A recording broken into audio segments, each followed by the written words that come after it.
Hello friends, welcome back to Prakeesh kitchen. இன்றைக்கி நாங்கள் முட்டையை வச்சு ரொம்பவே டிஃப்ரெண்ட்டான ஒரு ரெசிபி தான் பார்க்க போகிறோம். வாங்க பார்க்கலாம். ஒரு பாத்திரத்தில் வேக வச்ச உருளைக்கிழங்கு 4 சேர்த்துக்கொள்ளலாம். இப்போது இந்த உருளைக்கிழங்கை நல்லா நாங்கள் மசிச்சு விட்டுற போகிறோம். ஒரு ஃபோர்க் வச்சு இல்லாட்டி மேஷர் வச்சு நீங்கள் இதை நல்லா மசிச்சு விட்டுக்கொள்ளுங்க. நல்ல பேஸ்ட்டாக வர மாதிரி இதை நீங்கள் மசிச்சு கொள்ள வேணும். இப்போ இது கூடவே நான் வேக வச்ச முட்டை நல்லா சாப் பண்ணி சேர்த்துக்கொள்கிறேன். 3 முட்டை சேர்த்தா போதுமானதாக இருக்கும். 1 டேபிள் ஸ்பூன் அளவு டிக்கா ஃப்ளேவரில் மயோனிஸ் சேர்த்துக்கொள்கிறேன். முட்டை இல்லாட்டி நீங்கள் இதை ஸ்கிப் பண்ணி கொள்ளலாம். 2 டேபிள் ஸ்பூன் அளவு கார்லிக் மயோனிஸ் சேர்த்துக்கொள்கிறேன்.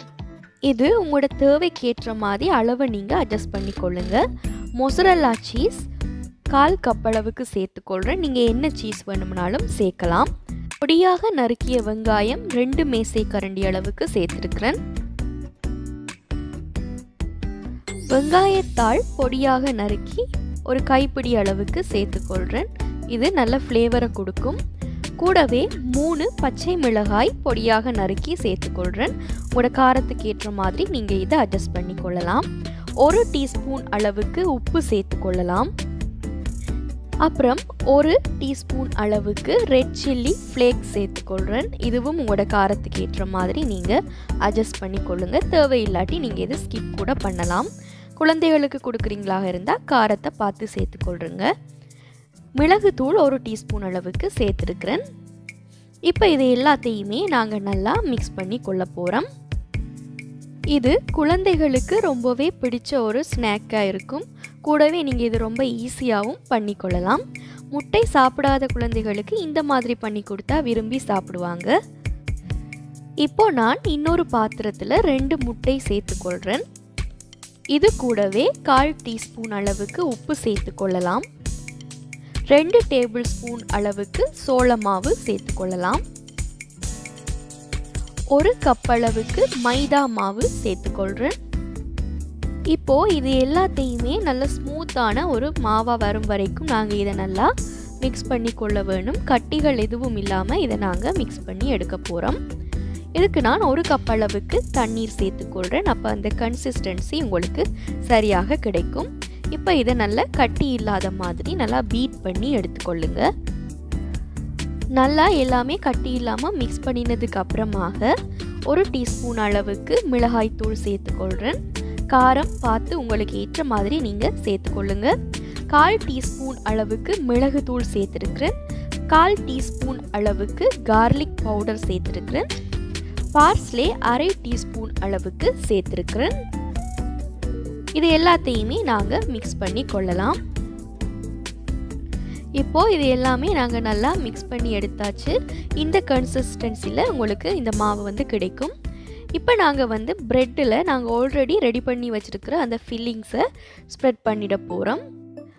உள்ளே வைக்கும்போது அளவு பார்த்து வைங்க. அதிகமாக வச்சிங்களா இருந்தால் இது வெளியே வர ஸ்டார்ட் பண்ணிடும். ஸோ தேவையான அளவு வச்சதுக்கு அப்புறமாக இதை நாங்கள் இன்னொரு பிரெட் ஸ்லைஸை வச்சு க்ளோஸ் பண்ணிடலாம். இந்த மாதிரி நீங்கள் எத்தனை பிரெட் ஸ்லைஸில் பண்ண போகிறீங்களோ அது எல்லாத்தையுமே ரெடி பண்ணி எடுத்து வச்சுக்கொள்ளுங்க. பிரெட் எல்லாத்துக்குமே ஸ்டஃபிங் வச்சு ரெடியானதுக்கு அப்புறமாக 1 கப் அளவுக்கு பிரெட் க்ரம்ஸ் எடுத்துக்கொள்ளுங்க. கூடவே நாங்கள் ரெடி பண்ணி வச்சுருந்த அந்த பேட்டரும் ரெடியாக இருக்குது. இதில் இந்த ப்ரெட்டை நாங்கள் நல்லா கோட் பண்ணி எடுத்துக்கொள்ள போகிறோம். ஒரு லேயர் வர மாதிரி நல்லா கோட் பண்ணி எடுத்துக்கொள்ளுங்க. எல்லா சைட்ஸும் படுற மாதிரி பார்த்துக்கொள்ளுங்க.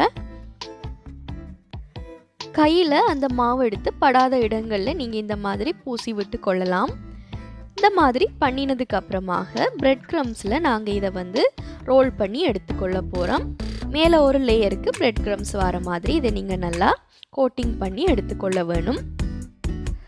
ஸோ இந்த மாதிரி எல்லா சைட்ஸ்லையுமே பிரெட் க்ரம்ஸ் படுற மாதிரி நீங்கள் கோட்டிங் பண்ணி எடுத்து ரெடியாக வச்சுக்கொள்ளலாம். இந்த மாதிரி எல்லா பிரெட்டையும் நீங்கள் பண்ணி எடுத்துக்கொள்ள வேணும். இப்போது பிரெட் எல்லாமே கோட் பண்ணி ரெடியானதுக்கு அப்புறமாக ஒரு பேனில் நாங்கள் எண்ணெயை சூடு பண்ணி கொள்ளலாம். எண்ணெய் கொஞ்சம் அதிகமாக சேர்த்துக்கொள்ளுங்க. அப்போ உங்களுக்கு ஃப்ரை பண்ணுறது ஈஸியாக இருக்கும். கூடவே கொஞ்சம் அகலமான பாத்திரமாகவும் எடுத்து நாங்கள் கோட்டிங் பண்ணி வச்சுருந்த அந்த சாண்ட்விச்சஸை ஃப்ரை பண்ணி எடுத்துக்கொள்ள போகிறோம். ரொம்பவும் ஹை ஹீட்டில் நீங்கள் இதை ஃப்ரை பண்ணினீங்கன்னா மேலே வந்து உங்களுக்கு ஃபாஸ்ட்டாகவே கரிஞ்சு போயிடும். ஸோ மீடியம் ஃப்ளேமில் வச்சு இதை 2 பக்கமும் நல்ல கோல்டன் ப்ரௌன் கலராக வரும் வரைக்கும், நல்ல கிறிஸ்பியாக வரும் வரைக்கும் நாங்கள் ஃப்ரை பண்ணி எடுத்துக்கொள்ள போகிறோம். 2 சைடுமே இடைக்கடை நீங்கள் இந்த மாதிரி திருப்பி விட்டு ஃப்ரை பண்ணி எடுத்துக்கொள்ளலாம். இந்த மாதிரி நீங்கள் எல்லா ப்ரெட்டையுமே ஃப்ரை பண்ணி எடுத்துக்கொள்ளுங்க. ஸோ இந்த மாதிரி ஒவ்வொன்றாக நாங்கள் எல்லா ப்ரெட்டையுமே ஃப்ரை பண்ணி எடுத்துக்கொள்ள போகிறோம். அவ்வளவுதான், ரொம்பவே சிம்பிளான ஒரு ரெசிபி இது. குழந்தைகள் முட்டை சாப்பிடாட்டி நீங்கள் இந்த மாதிரி பண்ணி கொடுத்தா ரொம்பவே விரும்பி சாப்பிடுவாங்க. ஆனால் குழந்தைகளுக்கு பண்ணும்போது காரத்தை மட்டும் சரியாக பார்த்துக்கொள்ளுங்க. உங்களுக்கு பார்க்கும்போதே தெரியும், நல்ல ஒரு கோல்டன் ப்ரௌன் கலரில் ரொம்பவே க்ரன்ச்சியான, உள்ள ரொம்பவே யூஸியான எங்களுடைய சாண்ட்விச்சஸ் ரெடி ஆகியாச்சு. கண்டிப்பாக நீங்கள் இதை வீட்டில் ட்ரை பண்ணி பார்க்கலாம். உங்களுக்கு ரொம்பவே பிடிக்கும். பிடிச்சிருந்தா உங்களுடைய ஃபீட்பேக்கை எனக்கு கமெண்ட்ஸில் தெரியப்படுத்துங்க. என்னுடைய ரெசிபீஸ் எல்லாம் உங்களுக்கு பிடிச்சிருந்தா மறக்காமல் சப்ஸ்கிரைப் பண்ணுங்கள். கூடவே பெல் ஐக்கானை ப்ரெஸ் பண்ணுங்கள். அப்போ தான் நான் போடக்கூடிய புதிய ரெசிபீஸ் எல்லாம் உங்களை உடனுக்குடன் வந்து சேரும்.